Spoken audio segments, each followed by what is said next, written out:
Hai guys, jumpa lagi sama aku Abdul Majid, mahasiswa psikologi yang siap buat jadi teman diskusi kalian di video part 3. Jadi setelah kemarin kita tahu tentang tata letak psikologi dalam sistematika ilmu pengetahuan yang ditinjau dari sejarah awal mula terciptanya ilmu psikologi hingga ngebahas psikologi yang telah menjadi ilmu mandiri dan terlepas dari filsafat. Tetapi bukan berarti psikologi itu tidak lagi memiliki hubungan dengan ilmu-ilmu yang lain. Dan di part 3 ini aku akan ngebahas tentang hubungan psikologi dengan bidang keilmuan yang lainnya.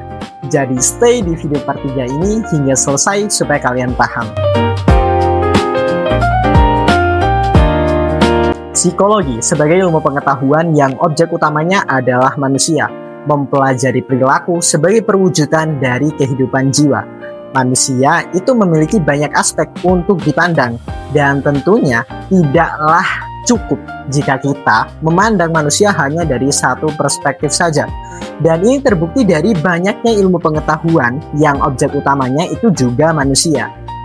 Oke, yang pertama kita akan ngebahas hubungan filsafat dengan ilmu psikologi. Filsafat sebagai mother of science, yaitu ibu dari seluruh ilmu pengetahuan dan termasuk psikologi. Meskipun psikologi itu sudah memisahkan diri dari filsafat karena ranah metode penelitiannya yang berbeda, tetapi keduanya ini masih memiliki hubungan yang saling berkaitan. Kedua ilmu ini berfokus pada manusia, tingkah laku, kesadaran, dan proses mental. Namun dalam metodenya itu berbeda. Misalnya, kalau filsafat itu kerjanya berpikir dan merenung, nanya kenapa manusia itu ada, atau nanya apa itu kebahagiaan yang sifatnya masih abstrak. Dan psikologi itu hadir sebagai versi ilmiahnya. Dia nanya bagaimana cara kerja otak, atau dia nanya kenapa seseorang itu menjadi cemas atau menjadi sedih dengan eksperimen dan data. Jadi kesimpulannya, psikologi itu butuh filsafat buat jadi pondasi logikanya, dan filsafat itu butuh psikologi buat jadi teori lewat data di lapangan. Yang kedua, hubungan psikologi dengan ilmu pengetahuan biologi.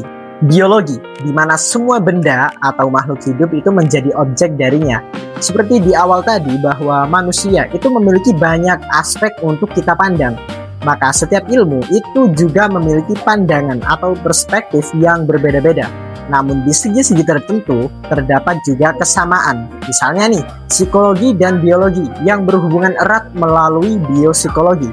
Dan biopsikologi inilah yang menjadi jembatan dari kedua bidang ilmu ini untuk memahami dasar fisik, pikiran, dan mental pada manusia.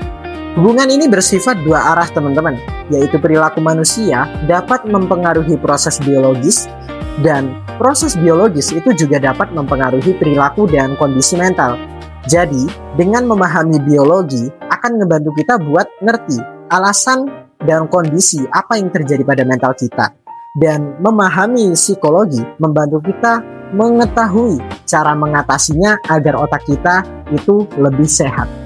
Hubungan yang ketiga itu adalah hubungan psikologi dengan ilmu pengetahuan sosiologi. Sosiologi sebagai ilmu pengetahuan yang memandang manusia dari lingkup kehidupan bermasyarakatnya.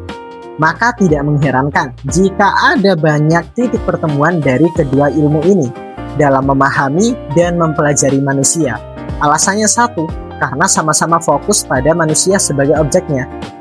Tinjauan psikologi adalah manusia dengan kehidupan masyarakatnya. Sedangkan psikologi itu meninjau bahwa tingkah laku itu adalah manifestasi dari kehidupan jiwa yang didorong oleh berbagai faktor, yang salah satunya adalah faktor masyarakat atau lingkungan.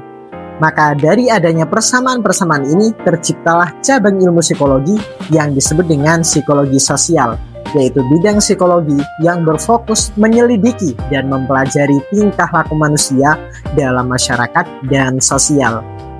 Dan hubungan yang keempat itu adalah psikologi dan ilmu pengetahuan alam. Mungkin kita agak bingung ya teman-teman, apa hubungan psikologi dengan ilmu pengetahuan alam? Karena objek dari kedua ilmu ini benar-benar berbeda. Namun ternyata teman-teman, ilmu pengetahuan alam lah yang ngebantu psikologi buat jadi ilmu mandiri yang diakui. Tokoh seperti Wundt, Weber, dan Fitchner itu menggunakan metode eksperimental ilmu pengetahuan alam untuk meneliti jiwa. Jadi teman-teman, meskipun manusia itu dinamis dan nggak sekaku benda mati, metode ilmu pengetahuan alam itu memberikan presisi agar psikologi itu nggak cuma sekedar berdasarkan spekulasi saja. Jadi kesimpulannya teman-teman, psikologi itu memang telah menjadi ilmu yang mandiri, tapi karena objeknya itu adalah manusia yang sangat kompleks, maka ilmu ini harus bekerja sama dengan ilmu-ilmu yang lainnya. Hubungan timbal balik ini membuat pemahaman kita tentang siapa itu manusia itu bakal lebih jauh dan lebih mendalam. Gimana menurut kalian? Mana hubungan ilmu yang paling menarik dengan psikologi? Coba tulis di kolom komentar. Dan seperti biasa, sampai jumpa di video selanjutnya.